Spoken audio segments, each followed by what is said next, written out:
estudiamos cuando ya éramos mayores, o sea, cuando ya estábamos en Durango, pues no se nos ocurrió estando en el rancho que podíamos estudiar. Porque puede ser muy bueno en lo que sea que tú hagas, pero si tu forma de enseñar, si tu forma de transmitir no es práctica, no te van a entender.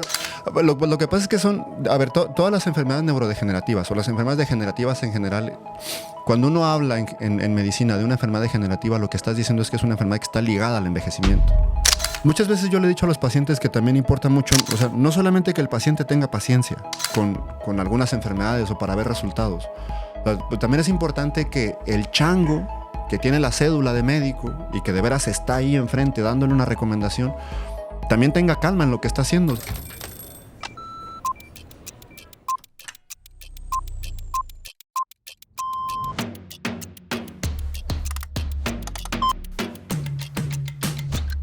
Esta va por mi cuenta.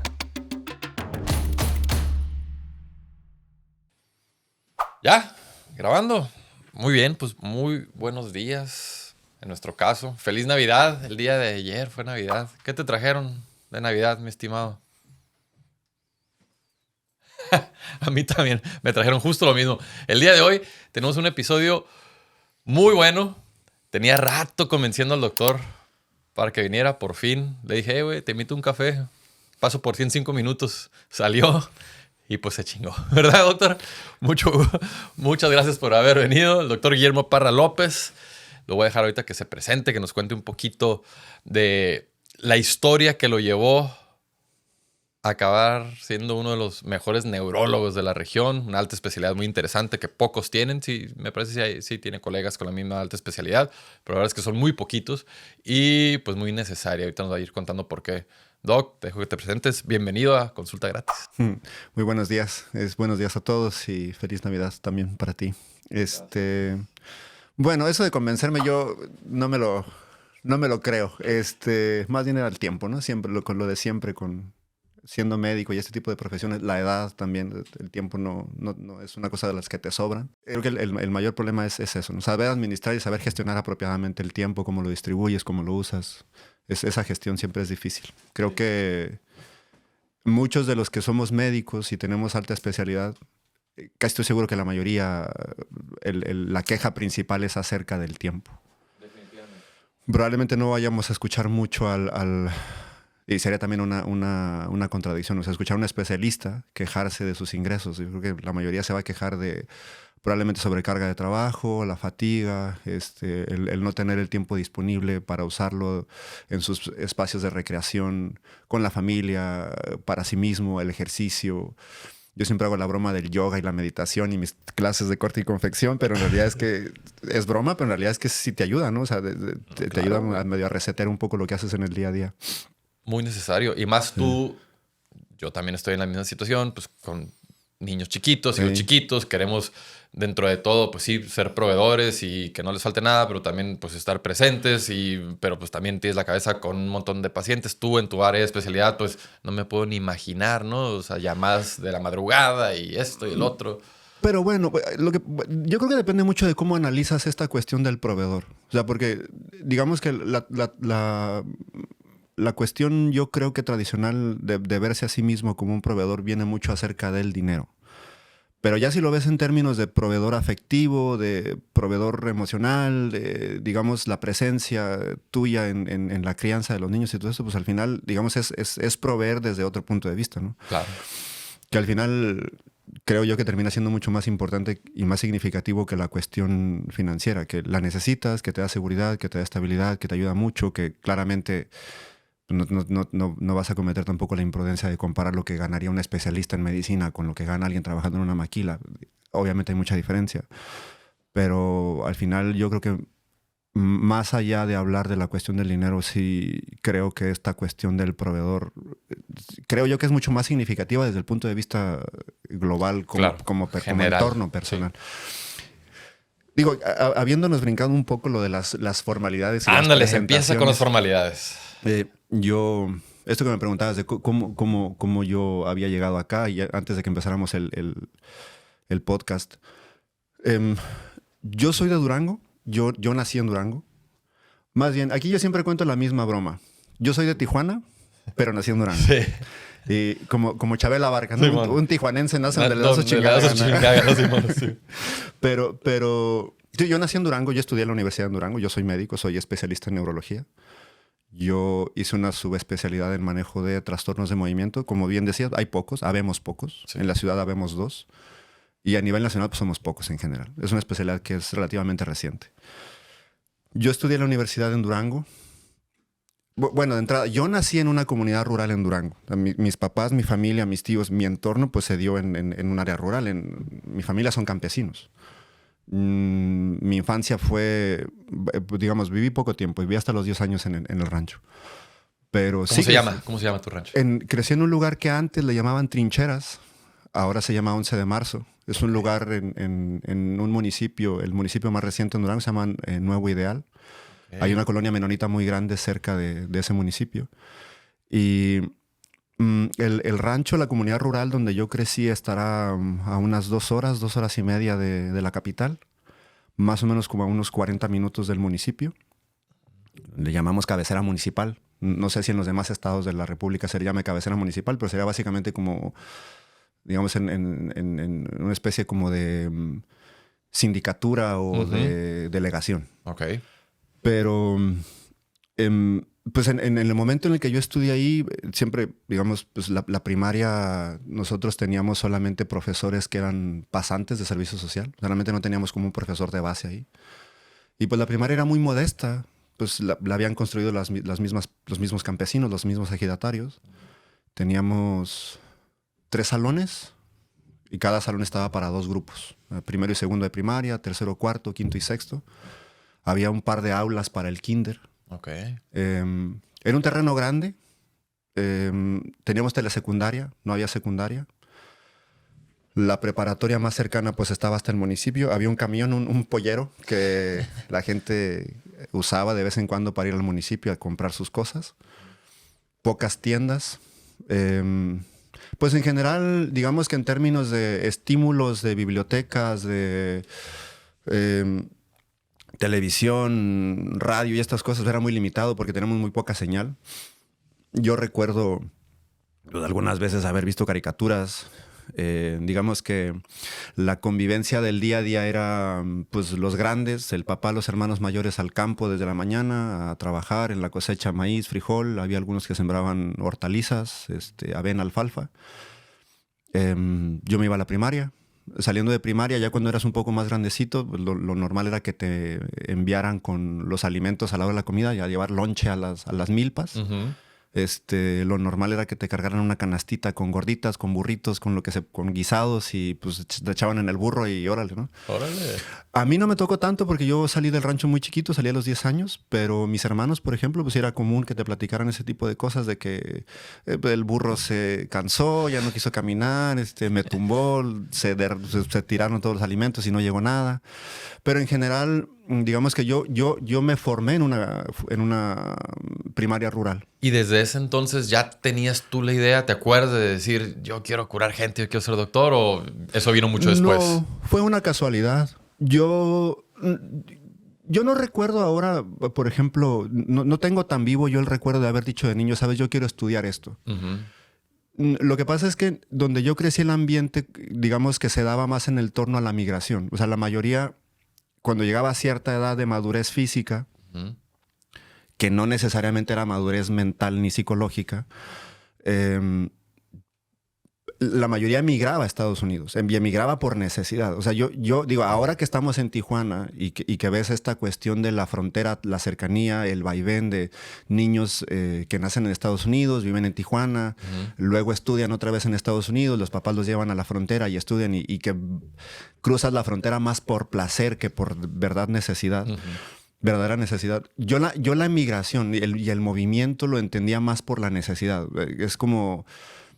Digamos, yo no tenía el recurso para poder sostenerme a mí o a mi familia viviendo en el campo porque había poca oferta laboral, porque vivíamos en un lugar donde no eran tierras de siembra de riego, eran tierras de siembra de temporal. Es decir, dependías de la época de lluvia para poder cosechar. Okay. Entonces, en realidad yo entendía eso más como una necesidad que como un lujo. Aquí ahora la gente va y trabaja en Estados Unidos porque le queda más, porque le queda fácil, porque le queda cercano, porque es accesible, porque seguramente va a ganar mejor que si trabajara aquí. Pero en realidad yo lo entendía más desde la necesidad. Es como no me quedó de otra, y como no me quedó de otra, mi única opción es irme a Estados Unidos. Entonces, en aquel momento el entorno era más en ese sentido. O sea, digamos que si ahora me preguntaran yo qué me imaginaba, pues seguramente era casarme a los 20, a los 18, muy jovencillo, a lo mejor haber tenido un pedazo de tierra para yo sembrar, o que me hubieran regalado algo de ganado y haber tenido algo yo propio ya de lo que yo cuidara, o haber emigrado a Estados Unidos y yo haber estado enviando dinero de cuando en cuando a mi familia, ¿no? Pero no, pues no había mucho que tú conocieras a alguien que hubiera estudiado más allá de primaria, ¿no? O sea, por ejemplo, mi papá, Luis, creo que había estudiado hasta quinto de primaria. Mi mamá creo que no llegó ni a segundo de primaria. Y fue una cosa muy inusual porque mis papás tuvieron 10 hijos. Yo soy el 10 de 10. Ándale, cabrón, eres el pilón. Sí, pero era algo común. Sí. Era muy frecuente.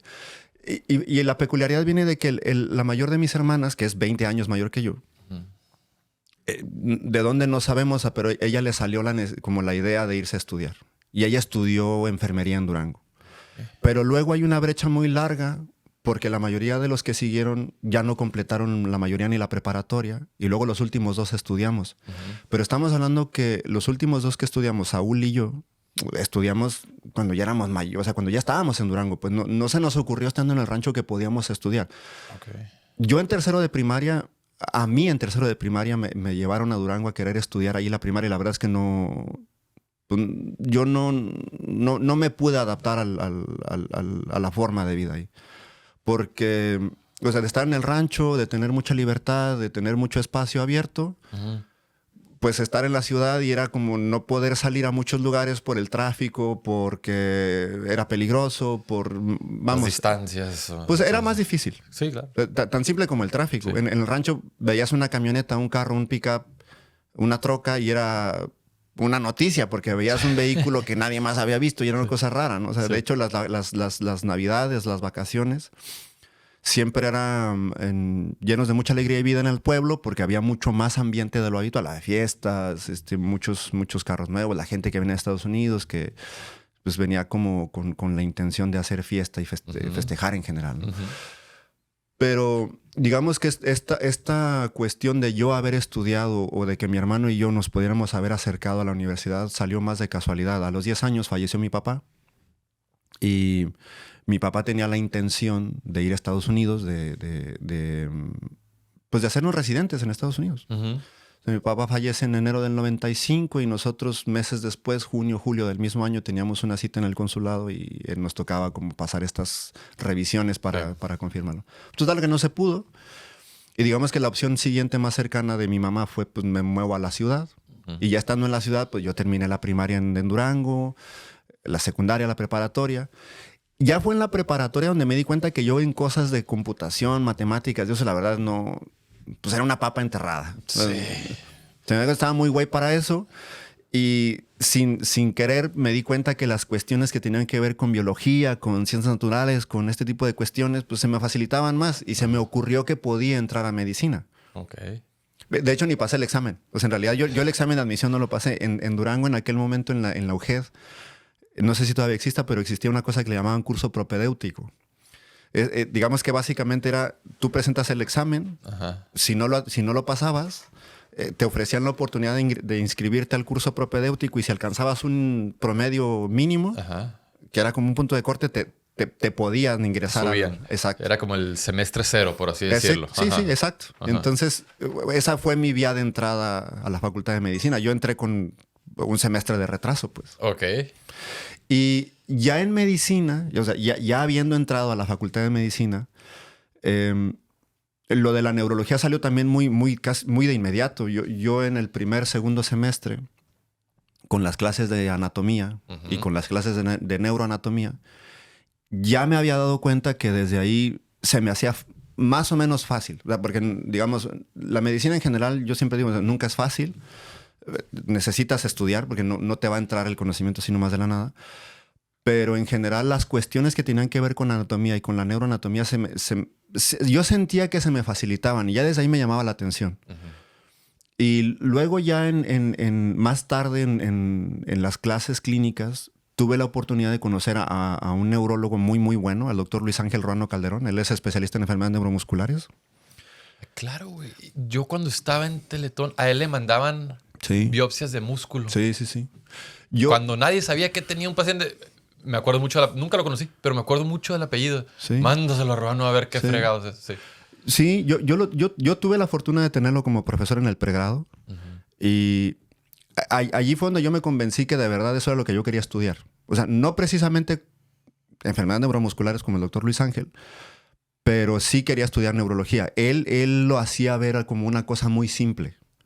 Ahora, soy consciente de que para que esas cosas sucedan, o sea, tú tienes que tener a alguien...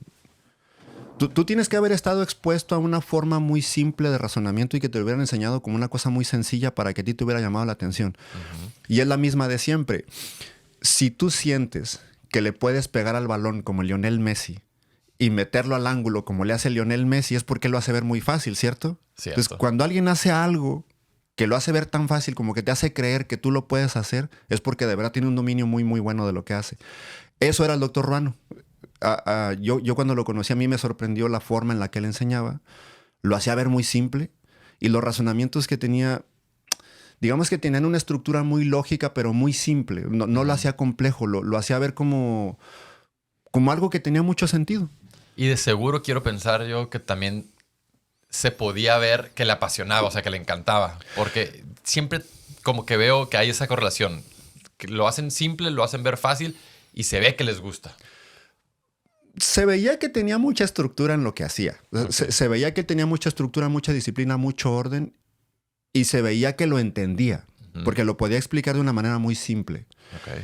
Yo no me atrevería a decir que lo conocí tanto como para haber visto si le apasionaba o no le apasionaba. Pero yo vi a una persona que podía explicar cosas de una forma muy simple. Y me llamó la atención porque yo había estado en contacto con otros médicos que les costaba mucho más trabajo. O sea, transmitir conocimiento, o sea, ser educador al final de cuentas. Una, te tiene que gustar. Y dos, o sea, tienes que tener la capacidad de poder hacerlo. Uh-huh. Porque puede ser muy bueno en lo que sea que tú hagas, pero si tu forma de enseñar, si tu forma de transmitir no es práctica, no te van a entender. O sea, no vas a lograr tener la atención de ese público al que tú quieres llegar. Pues. Claro. Tiene que ser una cosa muy, digamos, casi como un talento, pues, uh-huh. para poder hacerlo. Uh-huh. Y no todo el mundo lo puede hacer. Él, en su forma de hacerlo, lo hacía ver fácil. Allí fue donde a mí me llamó la atención realmente estudiar neurología. Porque la otra cuestión es que no dependes tanto dependes de máquinas como muchos de nosotros, ¿no? O sea, pero uh-huh. en general dependes mucho más de qué preguntar, de cómo preguntar, de poder revisar a alguien y básicamente dependes mucho como de sí, tus tu habilidad clínica, claro, ¿no? Sí. Claro que hay estudios confirmatorios y estoy seguro que pides varios, pero buena parte del diagnóstico quiero pensar que ya lo traes desde la historia clínica, el interrogatorio y la exploración, ¿no? Pues lo que pasa es que vas pensando mucho lo que vas haciendo conforme el paciente te va describiendo lo que siente, lo que percibe, lo que le incomoda. Pero en general... Sí dependes en gran medida de lo que tú puedes hacer con tus manos, de lo que uh-huh. puedes hacer con lo que tú ya traes contigo, ¿no? O sea, uh-huh. no tanto como, digamos, como Hugo, uh-huh. Que depende de la lámpara de hendidura para ver un ojo. Pues sí.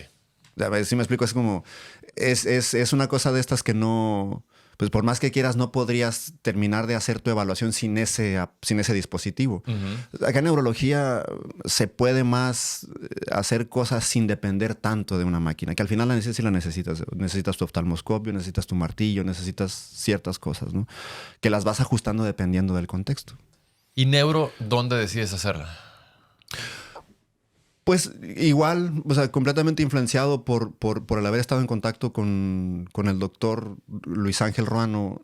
Yo no sabía nada de absolutamente nada y todavía sigo teniendo ignorancia de un montón de cosas, ¿no? O sea, por el bagaje cultural del que yo salí. Pero yo solamente sabía que existía el Instituto Nacional de Neurología. O sea, yo realmente en general, por ejemplo, yo me enteré que podías hacer las especialidades ya estando en la facultad. O sea, yo no sabía, antes de eso yo no sabía que podía entrar a un examen nacional de residencias y que te pagaban por estudiar. Entonces, para mí fue todo un descubrimiento saber que yo podía, pues, recibir un sueldo por estudiar. O sea, yo, en mi cabeza fue como, pues, le entro. O sea, al final, Claro. si yo voy a poder estudiar lo que a mí me gusta y aparte me van a pagar por eso, pues lo hago, ¿no? Y entonces, como yo era el único que conocía de neurólogos y como solamente sabía que existía el Instituto Nacional de Neurología, ya después me di cuenta que había más lugares, o sea, pero en ese momento solamente era lo único que sabía. Pues en mi mente siempre estuvo entrar al Instituto Nacional de Neurología. O sea, no conocía tampoco, digamos, mi universo era muy, muy pequeñito. Digo, obviamente, ¿no? Pues no soy menso. Me refiero a... Soy consciente de mi capacidad intelectual. Desde que estaba estudiando ya sabía que, pues, si tenía disciplina, era buen estudiante. Entonces, siempre fui buen estudiante. Y ya cuando pasé el examen de residencias, me acuerdo que en aquel momento yo tuve la oportunidad de elegir entre el IMSS y la Secretaría de Salud. Como ya tenía en mente entrar al Instituto de Neuro, pues resulta que me fui a Ciudad de México. Porque en mi cabeza la idea era, bueno, pues si voy a ir al Instituto Nacional de Neurología, pues estar en Ciudad de México me lo va a facilitar. Entonces me fui al Hospital General de México y hice ahí 2 años de medicina interna y ya luego fui a dar al Instituto de Neurología. ¿Cómo te trató México? Pues bien, al final pues, no lo conocía. O sea, no lo conocía. Recuerdo que para mi mamá fue todo un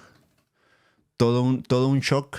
Fue como una impresión de ¿qué vas a ir a hacer ahí? No tenemos familia ahí, nadie conoce ahí, nunca nadie había vivido ahí. Pues cambia mucho. Hay mucha gente, todo el tiempo, en todos lados. Imagínate de tu infancia en Ajá, el rancho eso, sí. a ir a una de Sí, las es más mucho grandes cambio. del... ¿Cómo no? Sí es mucho cambio. Sí. Sí es mucho cambio porque aparte, por ejemplo, nosotros en Durango, pues Durango no lo conocí mucho. O sea, me refiero a que no éramos una familia que se pudiera permitir lujos de ir de vacaciones, por ejemplo, Mazatlán para la gente de Durango es como Acapulco para los chilangos. Bueno, la gente de Ciudad de México. Sí. Entonces... Dilo sin miedo, cabrón. Entonces, pues yo no lo conozco. Yo no conozco Mazatlán. Y era común que la gente en Semana Santa, en vacaciones, pues fuera a Mazatlán. O sea, mis hermanos ahora... Pues, que digamos tienen un poco más de facilidad y poder adquisitivo, pues van. Yo no lo conozco. Entonces, en general, pues sí es mucho cambio de un ambiente cultural, digamos, más o menos limitado, a luego estar en un lugar tan grande, con tanta gente, sí, siempre lleno, el transporte y pues, sin conocer a nadie, ¿no? Sí es mucho cambio. A mí no me gustó. O sea, pero en general no fue que no me gustara Ciudad de México. O sea, en general fue que yo siento que no me gustó mucho el sur en general. Ok. Ahí vivías, en zona de hospitales. No, pero no me refiero al sur de Ciudad de México, sino que el sur del país. O sea, como que la convivencia con la gente del sur del país a mí se me hacía difícil porque yo los veía como que se quejaban mucho. Es distinto, sí. Creo que es cultural. Ahí su contexto, sí, ya también lo he platicado en otros episodios. Es difícil la Ciudad de México. Digo, estoy muy agradecido. A final de cuentas, pues nos formó y claro, nos fue bien, ¿no? Pero sí, yo también siempre tuve presente acabar y regresar, ¿no? Sí, o sea, a mí me daba mucho la impresión de que siempre se quejaban por todo y siempre de todo, ¿no? O sea, como que no había ninguna cosa en la que pudieran decir que estaban satisfechos. O sea, siempre se quejaban de algo. Entonces, yo nunca me sentí cómodo. Se me hacía que pues no encajaba. Aunque mi esposa dice que yo no soy del norte porque Durango no es el norte, pues al final yo me consideraba norteño, ¿no? Entonces, en realidad, pues no sé, sentía una convivencia mucho más simple con la gente en el norte, la comida, digamos, en general, las cuestiones de convivencia. El cotorreo del día a día, ¿no? Sí. Se me hace mucho más fácil, más simple, más directo aparte. A mí me da mucho la impresión que la gente en el norte no se anda con cosas, como que te dice mucho de frente lo que piensa, lo que siente, lo que necesita. Sí. Como que no le da muchas vueltas a las cosas. Sí. Eso a veces es tosco para la gente que no está acostumbrada a eso, ¿no? Entonces yo creo que y a mí, bueno, yo creo que la mayoría de las personas que del norte han ido a formarse al centro sur, creo que han tenido más o menos las mismas dificultades con la forma de hablar, con no me grites, con... Güey, ya lo he contado. Yo el primer día ¿Sí? a una compañera que es de Monterrey, pues también habla fuerte, ¿no? Y aparte tiene... Ay, güey, le pegué. Tiene la voz así aguardientosa. El primer día nos mandaron a la dirección, cabrón, como Pues sí. niños chiquitos, ¿no? Sí, hasta que se dieron cuenta de que, no, es que son norteños, así hablan, no están enojados. Entonces, sí es pesadito. Pero bueno, al final de cuentas te formaste en una de las instituciones, si no es que pues la de más prestigio, pues definitivamente allá arriba, ¿no? ¿Cómo te fue en el Instituto de Neuro? Yo roté Bien. por ahí, fíjate. Muy padre el instituto.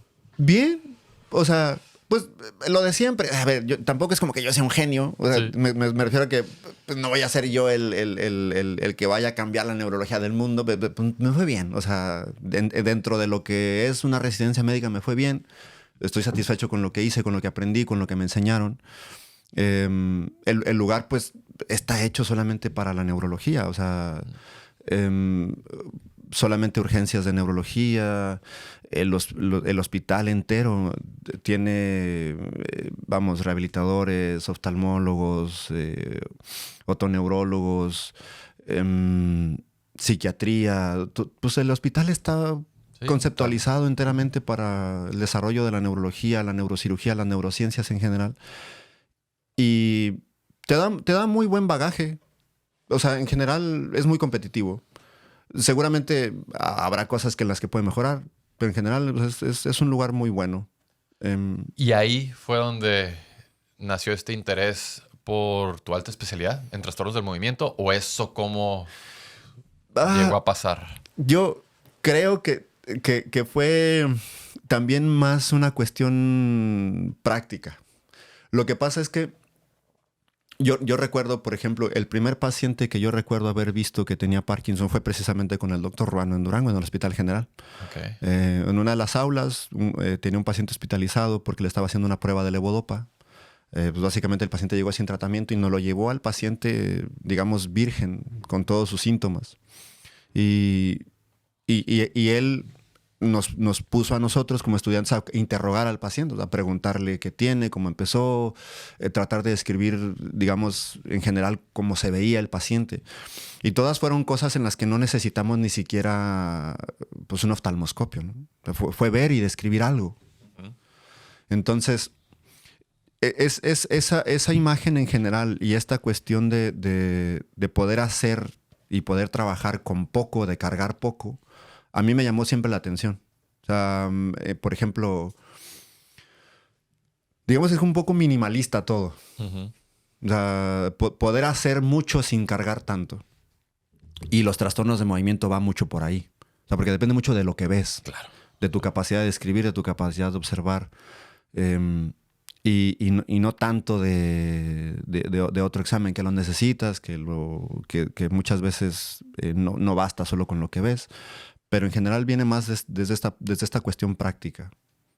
Y para las personas que a lo mejor no están como tal en el área médica, o para los estudiantes, que la intención del podcast es que lo escuchen estudiantes, ¿cómo describirías tú esta disciplina en la que te especializas de trastornos del movimiento? ¿Qué es como, digo, en el nombre está implícito, ¿verdad? Pues algo se mueve más o tiembla o lo que sea, pero si nos lo pudieras poner así un poquito más en orden, ¿qué abarca o qué es lo que haces como tal?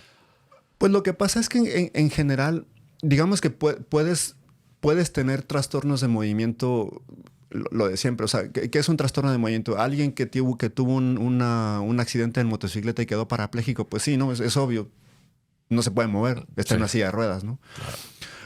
Digamos que acaba más en función de un problema generado por una disfunción de la bioquímica del cerebro. Ándale, eso. O sea, no se refiere tanto a que no puedas mover la cadera porque te fracturaste y te pusieron una prótesis. O sea, se refiere a que esa disfunción de la conexión electroquímica que tiene el cerebro te lleva a tener un error de movilidad que no la puedes controlar y que no viene de una limitante física. Digamos, la articulación está donde está, el músculo está donde está, funciona como debería, pero aún así genera una variación de movimiento que te lleva a tener un error. Eso puede ser una posición fija, como una distonía. Una distonía. Puede ser una oscilación, que sería como el temblor esencial o el temblor de Parkinson.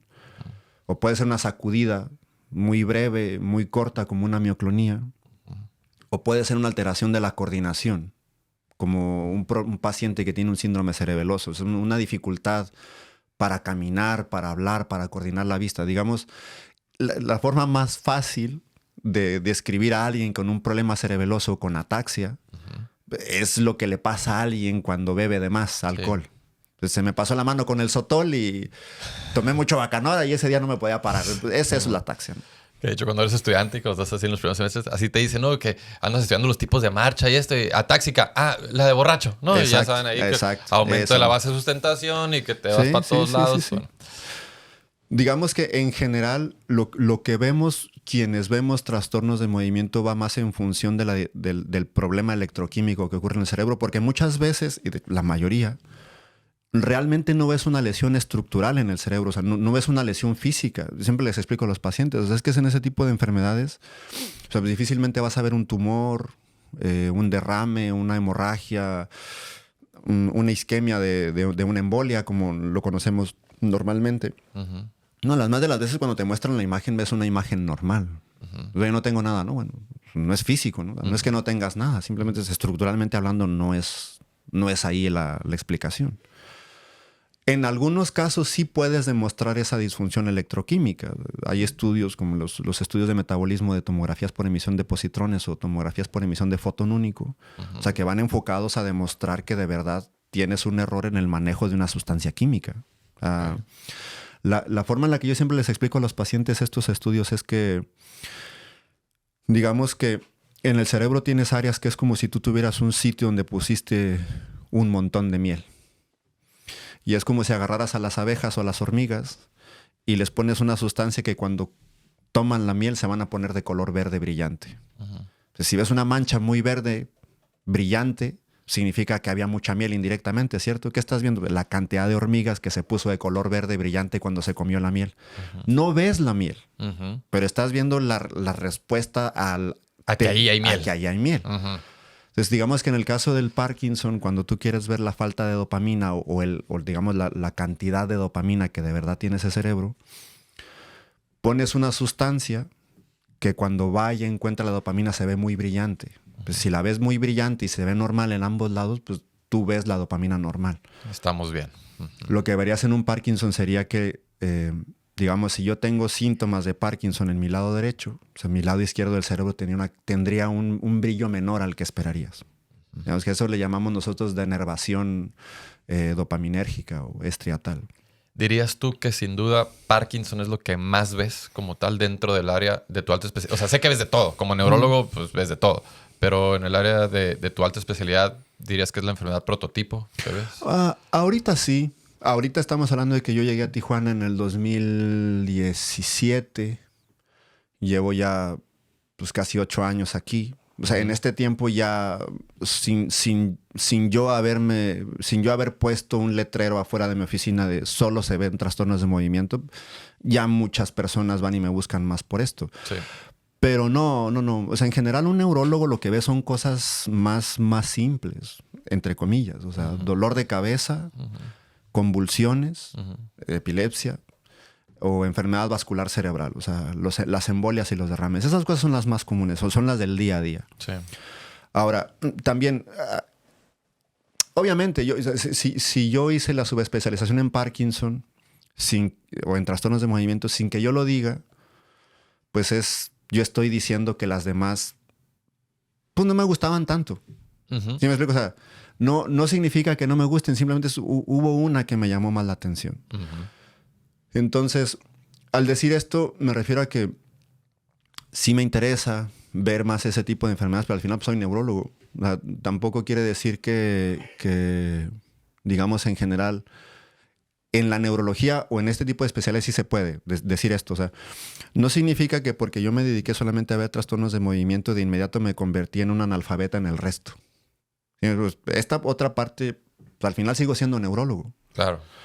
Me refiero a que hoy día, con la forma en la que está estructurada la medicina y por la cantidad y la expansión de conocimiento, sí es difícil que tú puedas hacer, o más bien, es difícil y es un error que tú creas que puedes abarcar todo. Abarcar todo, claro. Sí. O sea, yo digo, ahora, por ejemplo, sería muy difícil que vieras un internista que de verdad abarcara todo. O sea, porque sería hasta un error y se expondría a tener un montón de fallos. Que Entonces, es lo que se hacía antes. Entonces claro. ahora por eso cada vez estamos más pues, Sí, especializados claro. y sí entiendo a los pacientes cuando dicen, ay, cabrón, es que ya vengo de acá y de acá. Sí, claro. Crean, sí los entendemos, pero en verdad que lo hacemos por su mejor interés. Pues lo que pasa es que vuelves más eficiente el uso de la herramienta. O sea, porque, a ver, no es lo mismo que escuches, por ejemplo, seguramente si alguna vez has escuchado alguna cosa de la época grecorromana y de los inicios del conocimiento y ese tipo de cuestiones, sí había quienes podían llamarse a sí mismo un polímata, alguien que era capaz de dominar todas las materias habidas y por haber en el mundo. Pero estamos hablando de que no había la cantidad de conocimiento que hoy tienen, ¿no? O sea, si estamos hablando que su conocimiento de la geografía era una cuestión muy pequeñita porque estaban acostumbrados a que nosotros en América ni existíamos. O sea, ya te das una idea de que el conocimiento que tenían, o sea, pues a lo mejor sí había quienes podían en algún punto de su vida, si se dedicaban solamente a la academia, pues dominarlo, ¿no? Hoy día sería imposible. Sí. O sea, por mucho que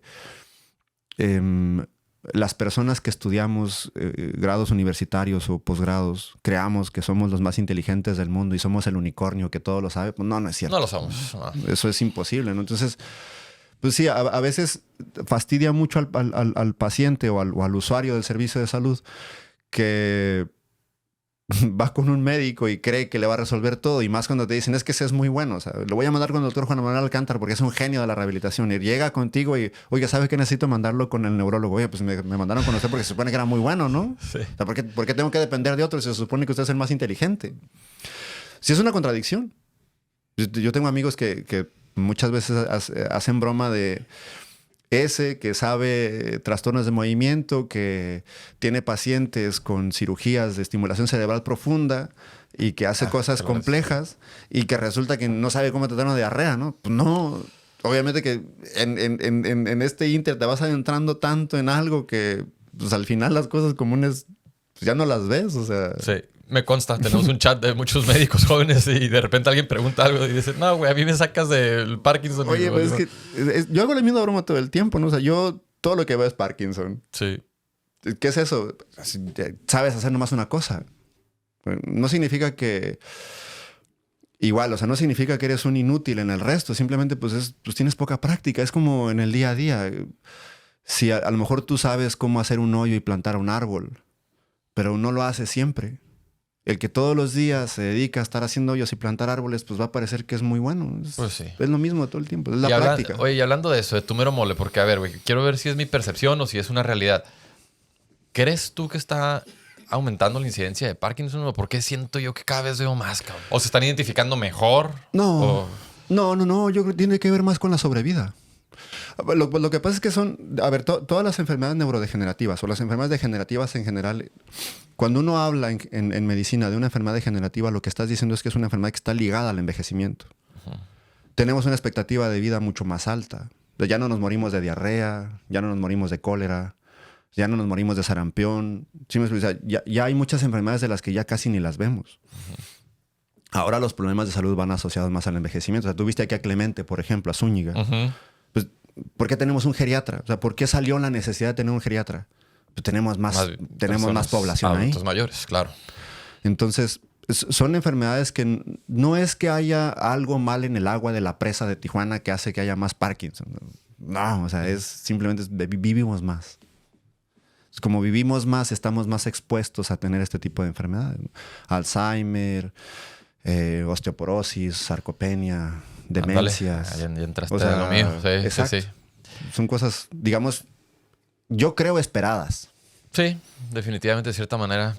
Pero también siento yo que conforme hay más personal capacitado, sí las están cachando. O sea, me han llegado referencias. Digo, la mayoría de mis pacientes de Parkinson definitivamente vienen de ti.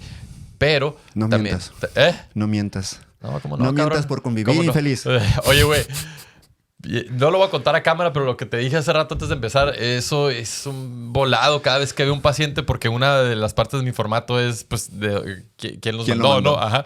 doctor Guillermo Parra, y ya no sé si hacer la broma o no, porque este cabrón a veces como que mide mucho a los pacientes y algunos sí cotorrea con ellos, unos no. Antes yo también le quería entrar al jueguito y bromeaba con ellos y los últimos 2 me ha salido mal, entonces mejor ya ni le muevo, ¿no?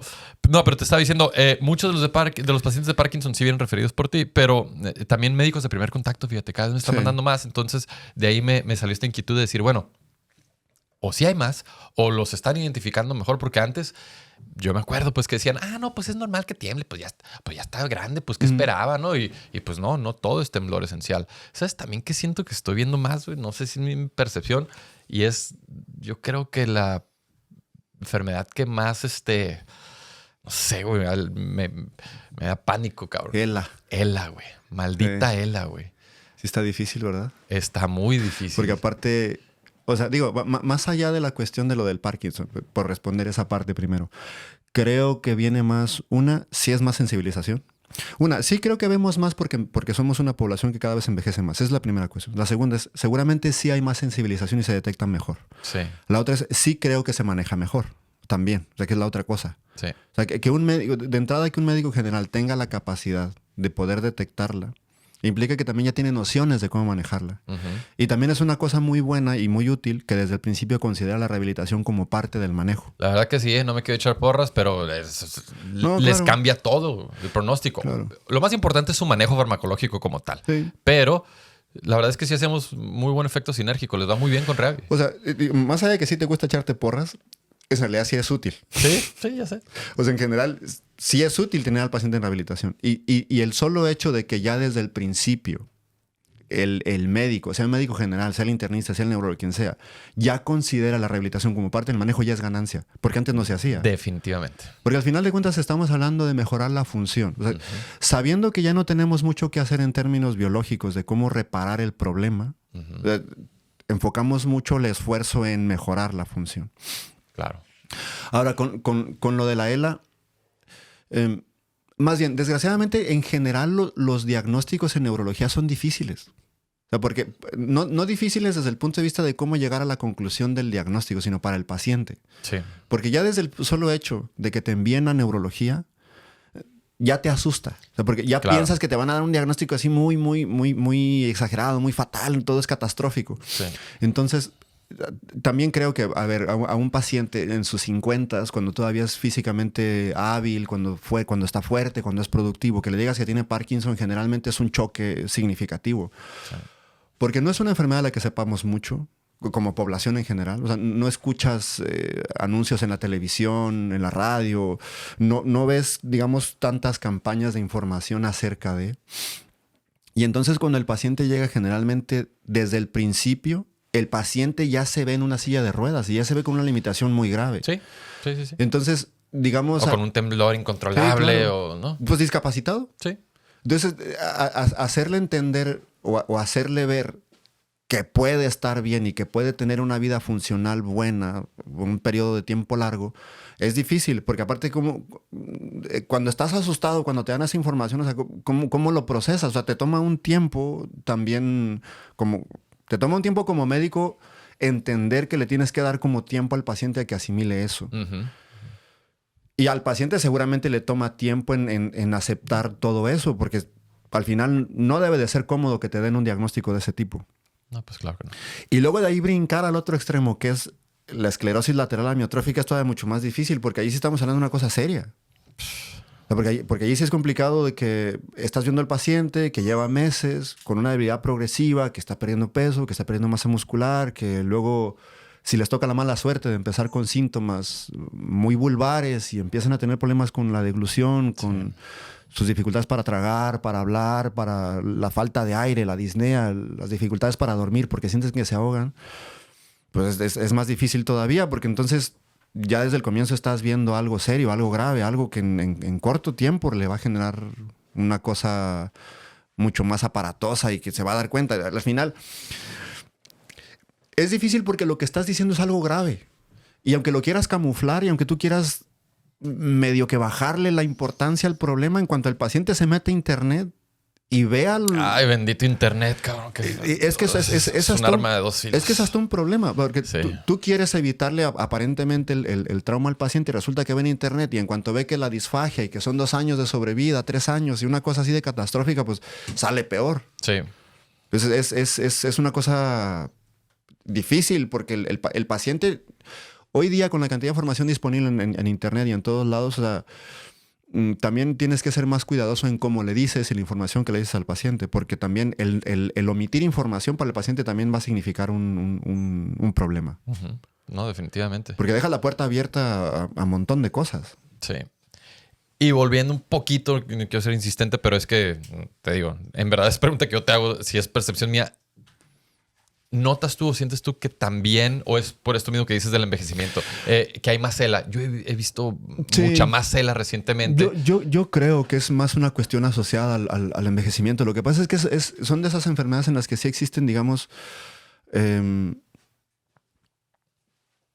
algunos lugares en donde puedes asociarla como a ciertos factores genéticos, ambientales y complejos poco comunes, pero es que en realidad sigue siendo esencialmente una enfermedad degenerativa. O sea, pues no es una enfermedad contagiosa, ¿no? O sea, no es influenza, no es un adenovirus. O sea, pues en realidad es una enfermedad degenerativa.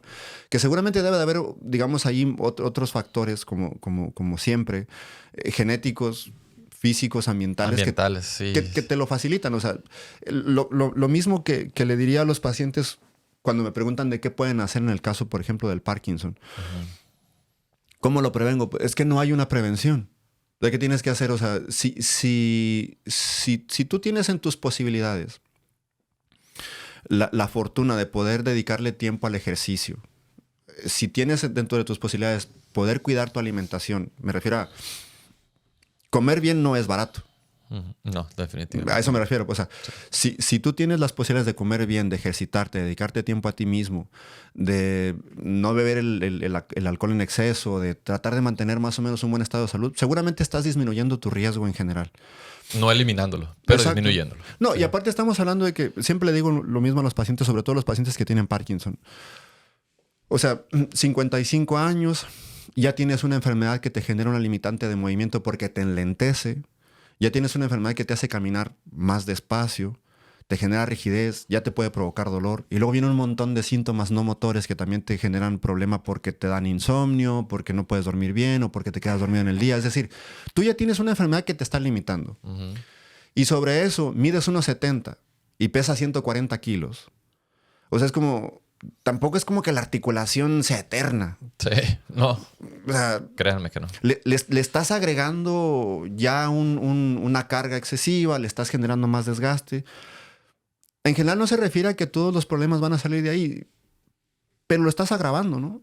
Claro. Y es una cosa que yo muchas veces cuando veo problemas en la consulta, que en las que el peso o ese tipo de problemas pueden ser una carga adicional, siempre le digo lo mismo a los pacientes. Le digo, es que le van a dar mucha lata con el peso. O sea, al final no es querer culpar al peso de todo lo que le ocurre, pero quien sea que lo vea o la vea, le va a insistir en que pues, al peso hay que tenerle cuidado, ¿no? Claro. Y es un fastidio porque luego al paciente el ejemplo que ponen, y es normal, ¿no? Bueno, pues es que el que me está diciendo que me cuide mi peso pesa más que yo. Pues sí, pero al final, o sea, no se fijen cómo está ese. O sea, pues trate de cuidarse usted. Lleves el mensaje de que exacto, usted baje de peso. Exacto. Si no, sí, definitivamente. Oye, y tanto en Parkinson como en ELA, que ya lo mencionamos un poco, ¿nos podrías contar si hay algo? Somos muy cuidadosos aquí. De hecho, ponemos el banner, el disclaimer, ¿verdad? No decimos como tal medicamentos, ni mucho menos dosis. No, pero ¿hay nuevas opciones terapéuticas con respecto a lo que se tenía en el arsenal terapéutico hace algunos años? ¿O andamos más o menos igual? Porque mencionas esta cirugía para pacientes con Parkinson. En el caso en el caso de muchas enfermedades degenerativas en el cerebro, se han hecho intentos por idear medicamentos, digamos, por intentar reducir la carga de enfermedad. Digamos que en estas enfermedades degenerativas, yo siempre las explico como si fueran la basura. Me refiero a esto. Si tú te imaginas el cuerpo de una persona como una casa produce basura, ¿cierto? Cierto. Todas. Tienes un contenedor de basura aquí mismo en la oficina, en la cocina, en el baño, en tu habitación. Ese contenedor de basura tú pones esa basura en una bolsa. Digamos, es un contenedor pequeño, la cierras y luego vas y dentro de tu casa tienes un contenedor más grande donde se almacena y cada cierto tiempo pasa la recolección de la basura. O sea, se desecha. Ajá. En el cuerpo pasa lo mismo. O sea, en el cuerpo nosotros tenemos proteínas de desecho que deben de ser eliminadas, igual que en el sistema de recolección de la basura. En el caso del cerebro, tenemos diferentes grupos de proteínas que tienden a acumularse.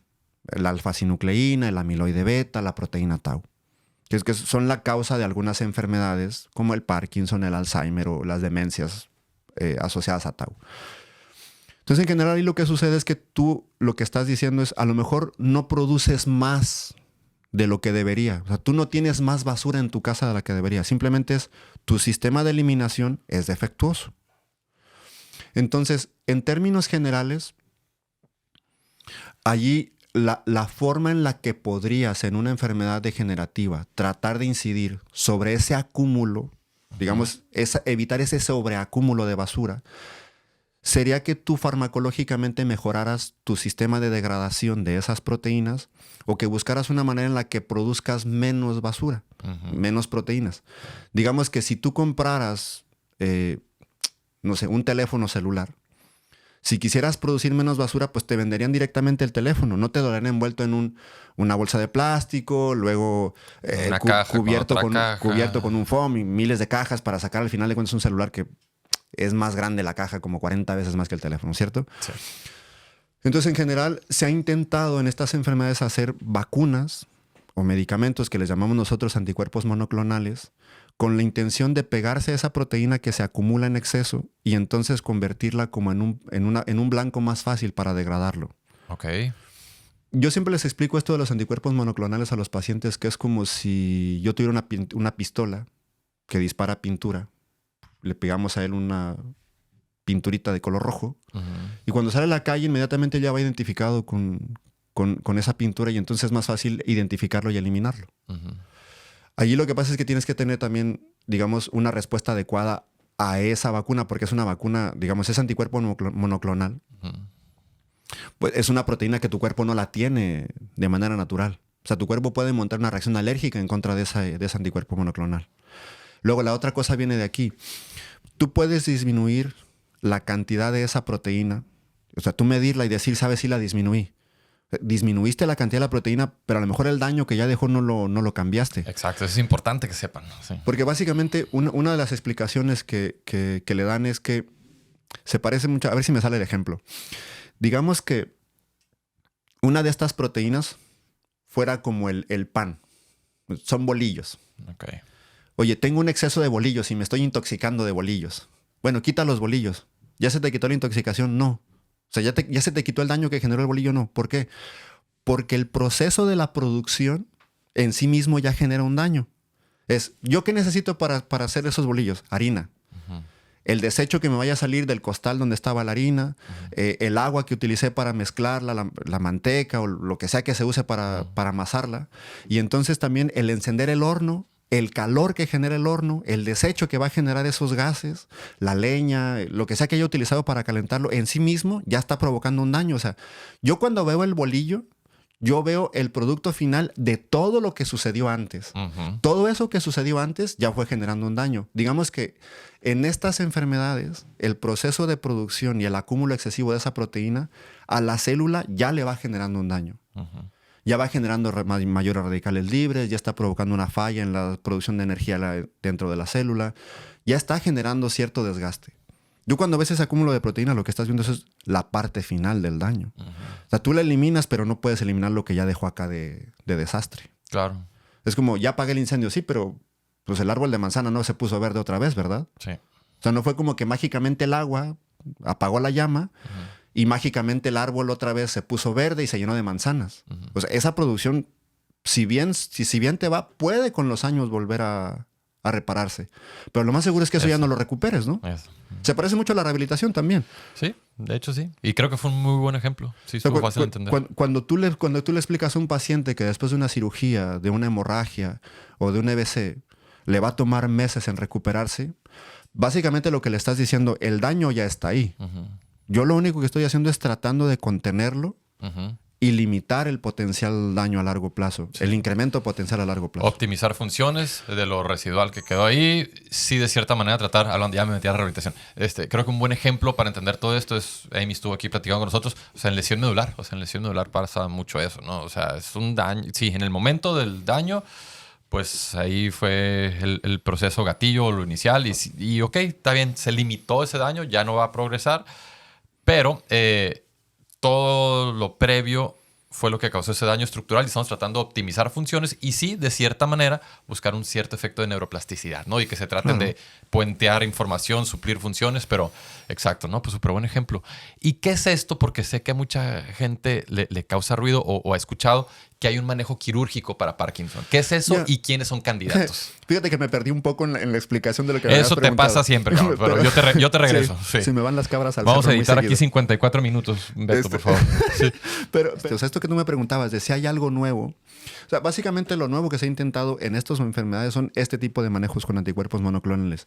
No funcionan o no han funcionado hasta ahora. Madre, o sea, todo lo que hablaste no funciona, no, cabrón. exacto. Chinga. Bueno. Así es la investigación. Pero los bolillos es lo que nos jode. ¿Ya entendieron? Ahí Sí. está el problema. Sí. Y bueno, el caso es que, digamos, en este tipo de enfermedades, en el Parkinson, básicamente la base depende de suplir la falta de dopamina. La forma más simple de hacer eso es con la levodopa.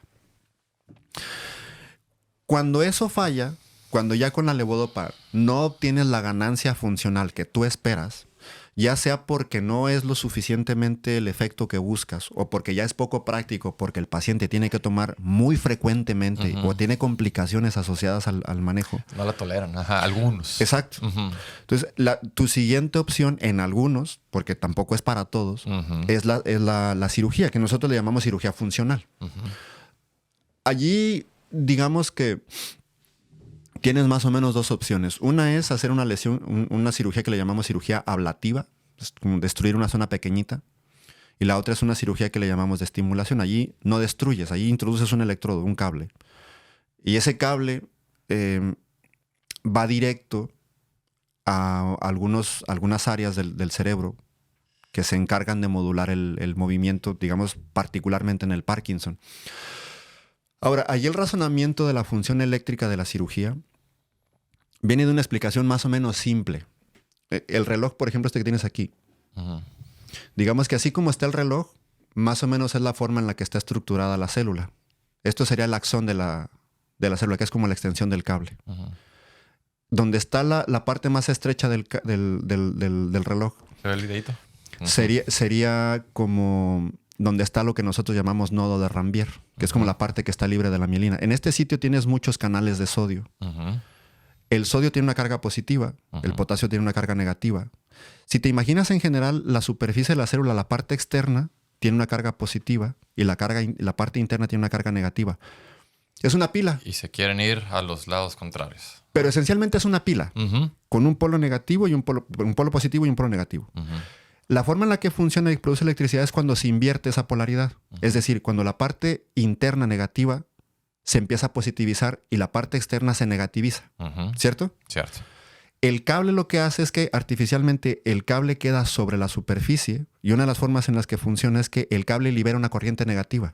¿Qué es eso? Negativiza artificialmente la parte superficial de la célula. ¿Qué hace?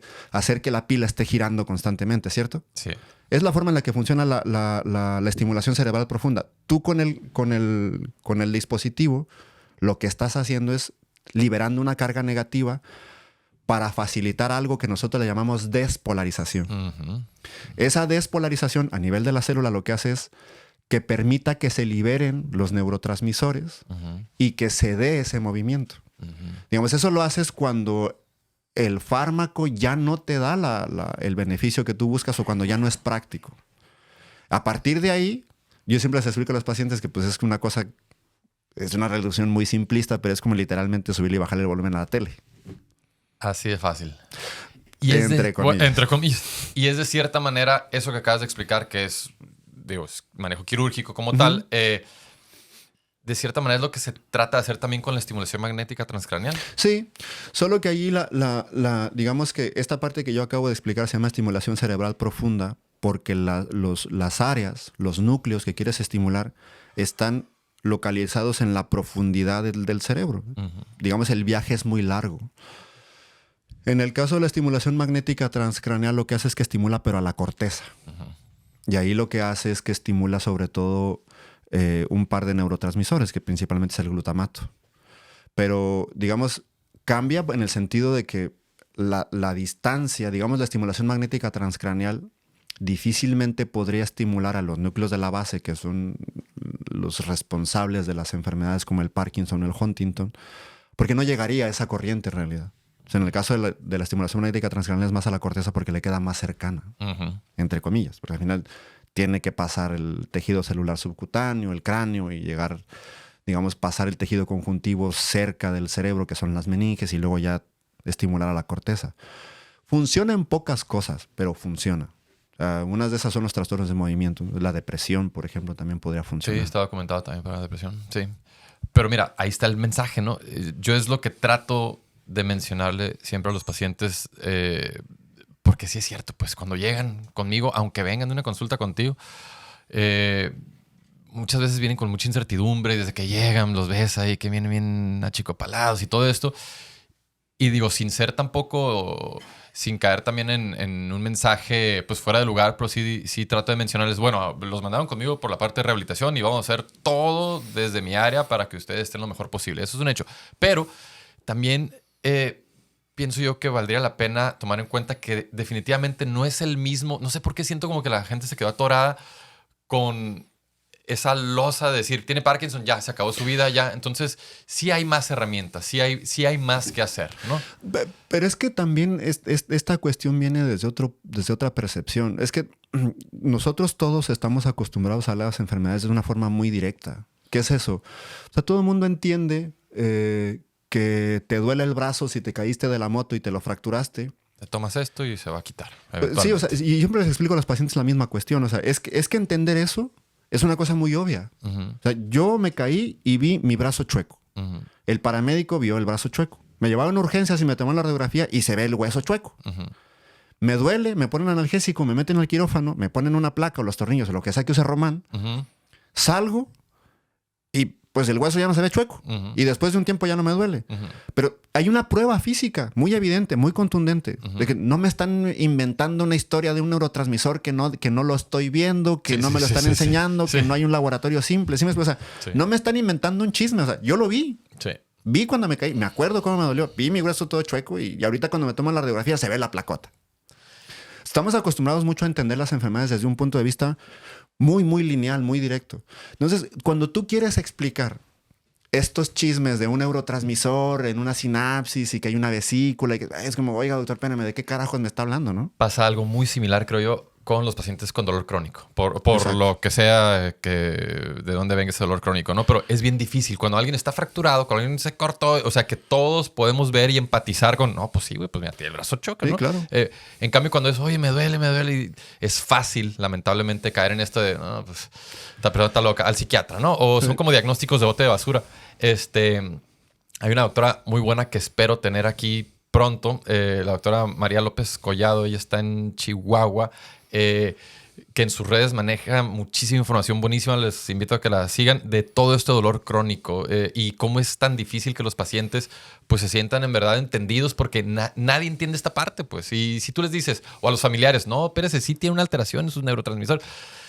Es que es difícil. A mí se me hace que la está haciendo de todos nomás, ¿no? Entonces, no, es que es difícil. Es o sea, todo un reto. No, es que porque no lo puedes demostrar, no lo puedes evidenciar. Sí, así es. Digo, ahora que mencionabas a la doctora que piensas traer, yo supongo que a Isabel Almazán no le va a agradar mucho que andes de traicionero, pero bueno. No, Cristina. A ella la voy a invitar para que sale todo lo de radiofrecuencia y cosas. Es algóloga, por ejemplo. Ah, bueno, María también. Sí. Ya quedaste mal. No voy a ya quedar no mal. Es más, la vamos a traer a todas aquí. Vamos a hacer una sesión de puros doctoras algólogas para que el doctor no esté chingando. Ok, oye, y bueno, ya hablamos de esto en Parkinson, pero creo que vale mucho la pena también mencionarlo en ELA. ¿Qué hemos estado diciendo ELA? Bueno, creo que tú ya dijiste el nombre como tal. Esclerosis lateral amiotrófica, también conocida como enfermedad de Lou Gehrig, por el famoso beisbolista. Ahí sí está más limitada la cosa. No sé si decir el nombre o no, pero creo que valdría la pena porque hay muchos pacientes que me han dicho esto y creo que tú y yo lo hemos manejado, por lo que me han dicho, de una manera muy similar. Hay como tal un fármaco que es el que sabemos que, pues, en dado caso se menciona en esta enfermedad, pero es muy importante que los pacientes entiendan que ese fármaco, aunque existe, lamentablemente no tiene la función ni la opción de curar la enfermedad como tal. Estamos hablando de Riluzol, ¿no? Sí.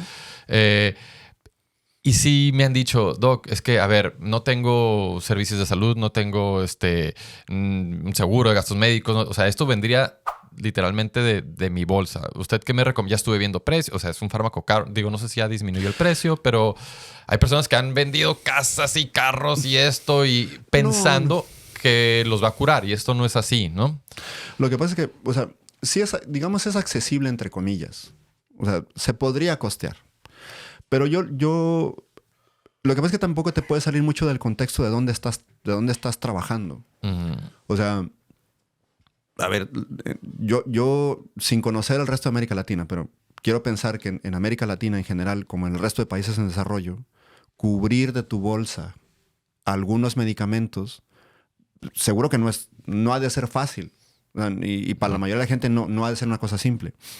Entonces, digamos que entrando en una parte que ya no es médica, digamos que un razonamiento más o menos simple, y ojalá que yo no meta la pata con lo que voy a decir, pero es que sería tanto como decir, mire, si económicamente lo puede costear, si eso no lo va a poner en un problema económicamente hablando, si de verdad usted lo puede costear sin meterse en apuros, adelante, úselo. Uh-huh.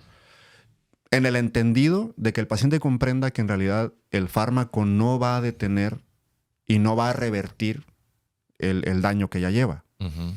Porque en general, el problema que siempre existe cuando tú le expones a un paciente una terapia de alto costo es que la expectativa es muy alta con esa terapia. Por supuesto. Tienes que ser muy cuidadoso con lo que el paciente entendió, no con lo que le explicaste. Porque tú en tu cabeza pudiste haber explicado muy bien lo que querías con el medicamento y con lo que le propusiste al paciente de tratamiento.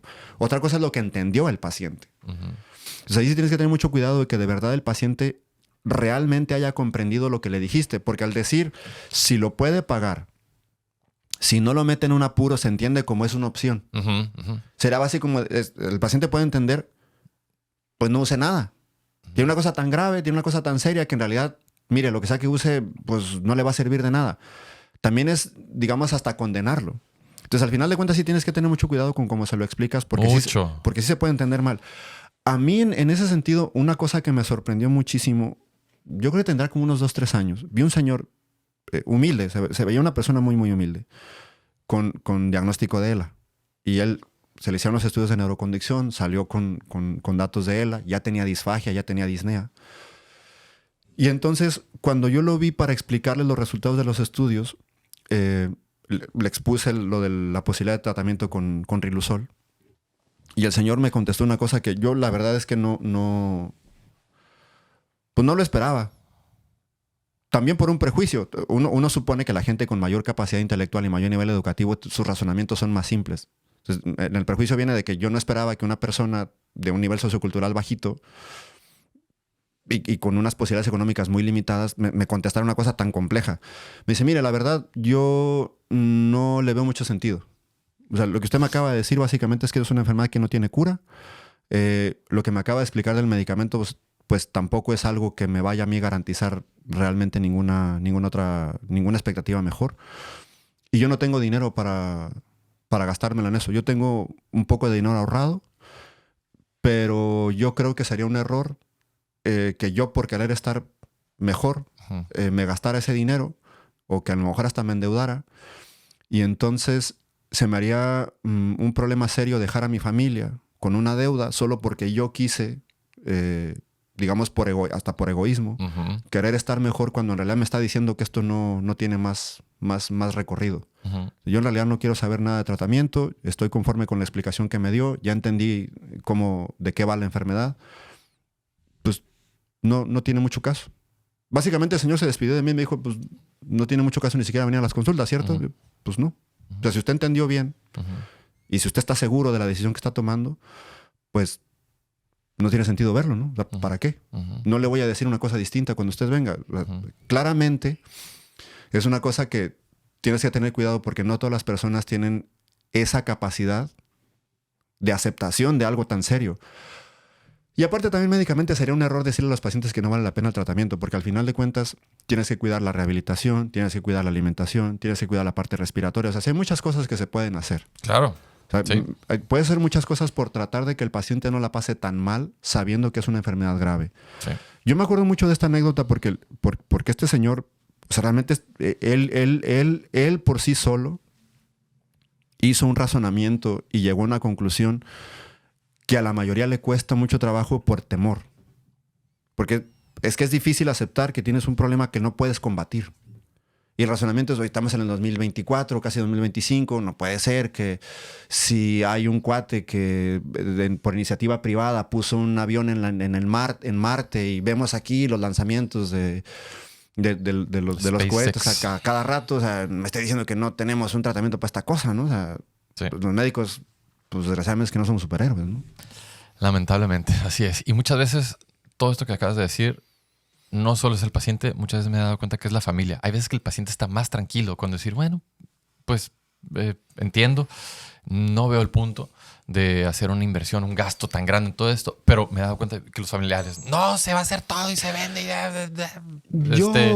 y se entiende, ¿no? Pero es que al final de cuentas cae dentro de estas enfermedades que yo digo que son familiares. O sea, hay uno que lo está viviendo como tal en carne propia, pero afecta a toda todo. la familia. Y lo que yo creo en ese sentido es que importa mucho también cómo tú como médico explicas lo que estás diciendo. Porque Estudiantes, escuchen esto. muchas veces yo le he dicho a los pacientes que también importa mucho, o sea, no solamente que el paciente tenga paciencia con algunas enfermedades o para ver resultados. O sea, pero también es importante que el chango que tiene la cédula de médico y que de veras está ahí enfrente dándole una recomendación, también tenga calma en lo que está haciendo. O sea, porque al final de cuentas, si tú explicas una cosa bien simple, mandas al paciente una tomografía con medio de contraste, hablando de tu patrocinador. Alpha Diagnostics. El que está ahí le dice, oiga, ¿sabe qué? Es que su médico no le explicó que puede tener una reacción alérgica y puede ser una cosa súper grave y usted va a acabar intubado y una cosa de un choque anafiláctico y el daño al riñón y cuánta cosa. ¿Qué va a decir el paciente? No, pues, pero Pues no me hago lo nada, hago, ¿no? pues, sí. Pues no estoy pendejo. Sí. Me hago pura madre. Pues me están diciendo que voy a acabar mal por un estudio de tomografía. Pues mejor no me hago nada, ¿no? Sí. Entonces, la forma en la que tú le explicas a las personas, aunque tú creas que no, tú tienes la capacidad como médico, a veces hasta inconscientemente, de sesgar su decisión.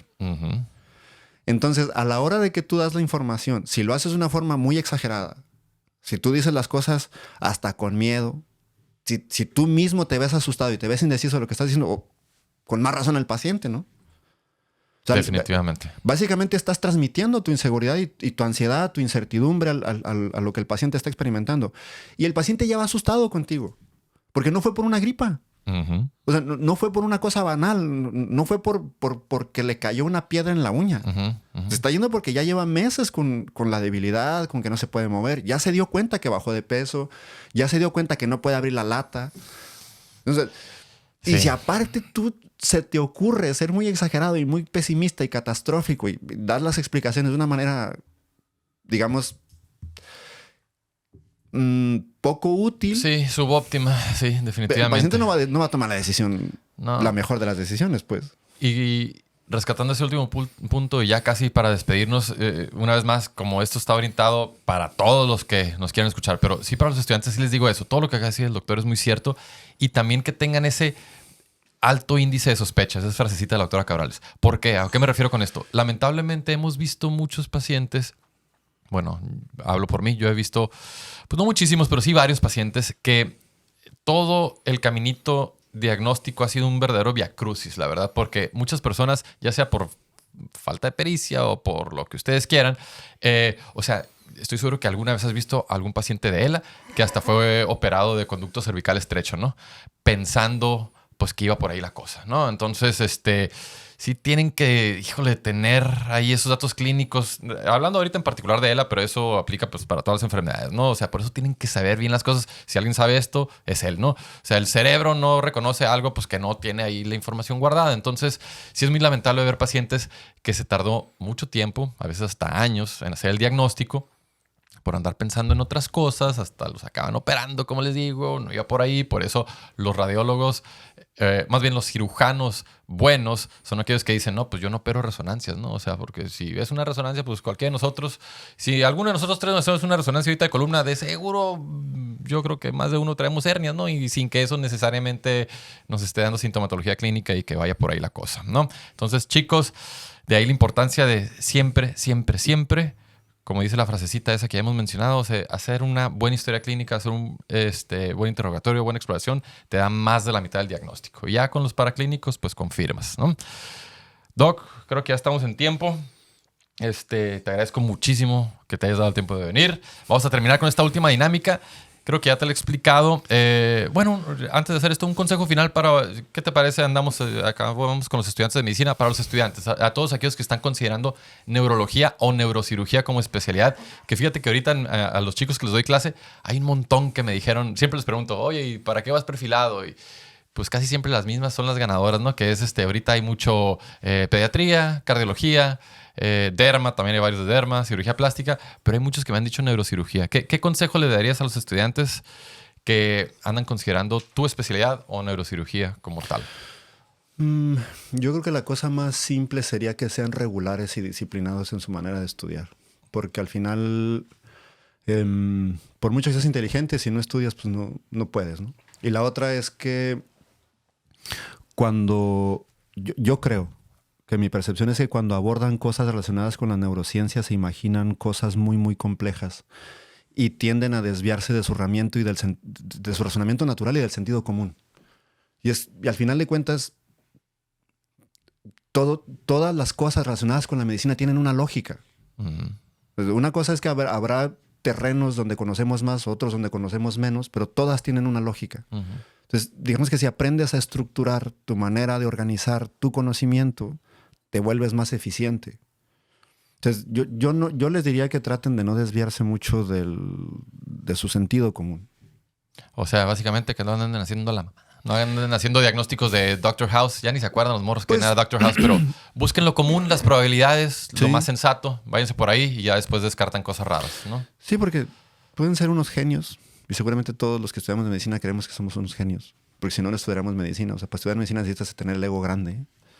Sí, lamentablemente. Entonces, luego es un conflicto cuando te das cuenta que en realidad tu ego, pues, nomás está grande, pero no lo acompaña el nivel intelectual. Chale, sí, suele pasar. Mi estimado Guillermo, ahí te va. Entonces, en esa página vas a ver el consejo y la pregunta que te hizo en este caso de Mario Toledo, que estuvo por aquí recientemente. A ver si nos puedes echar la mano a leer el consejo y luego la pregunta que te hizo y pues contestarla, ¿no? Y vas a dejar la tuya después. Dice, consejo, todos tus problemas del día de hoy serían resueltos por Dios. No te olvides de agradecer todos los días. Eso no sé si de verdad Dios los vaya a resolver, pero seguramente que me voy a ocupar de tratar de resolverlos yo mismo. No porque me considere Dios, sino porque creo que debería de ser mi responsabilidad, no la de otro. Muy bien. Ahora, la pregunta dice, un consejo que te hayan dado que quieras compartir, algo que haya marcado un antes y después de tu vida. Yo el principal creo que lo recibí de mi familia. Y tiene una cosa que es como más con la cuestión esta de no quejarse. Ok. O sea, no quejarse se refiere no tanto a no externar tus incomodidades, sino... O sea, sí está bien que veas y que identifiques dónde te sientes incómodo o lo que no te gusta o lo que no te satisface, pero no repetirlo solo por estar todo el tiempo diciendo que te incomoda, sino es, ya lo identifiqué, lo que sigue es buscar una solución. Ocuparse. ¿Cómo dicen? No preocuparse, ocuparse. Sí, o sea, es eso. Te vas a quejar, está bien. O sea, quéjate de que no te gusta el gorro que trae. Ya, pero al final de cuentas... No me gusta, cabrón. Pero... Y aunque no te gustara, ¿no? Sí. ¿Qué puedes hacer? Pues dejar de ponerle atención. Sí. O la otra es intentar tú adaptarte a eso y bueno, que el gorro no te incomode. Exacto. La otra es, pues no lo uses. Pero al final de cuentas me refiero a que la queja en sí misma no resuelve el problema. Sí. Entonces es eso, o sea, es no quejarte, sino identificar algo y tratar de tú darle la solución. Perfecto. Pues Parra, ¿qué te puedo decir? Muchísimas gracias nuevamente. Creo que se platicaron cosas bien interesantes. hazme un favor y deja tú tu consejo y tu pregunta para nuestro siguiente invitado, que todavía no... A ver, ¿quién va a ser? No, pues no te voy a decir quién va a ser, pero se supone que ya está confirmado. Es una doctora, excelente doctora, que va a andar por acá con nosotros próximamente. Y pues nada más. Qué miedo. Ya sé, güey. Quítate ese pinche gorro, por favor, porque sí está muy feo, cabrón. No puede uno usar un ejemplo porque inmediatamente lo toman como una cosa literal. Dijo el doctor Parra que está culerísimo tu gorro. Bueno, pues muchísimas gracias. Nos despedimos. Muchas gracias a nuestros patrocinadores Alpha Diagnostics y Hospital Florence, que nos dieron la oportunidad de tener un episodio más de consulta gratis. Nos vemos en la próxima. Gracias. Ya le pegué. Pobre ti que me es un darda. No.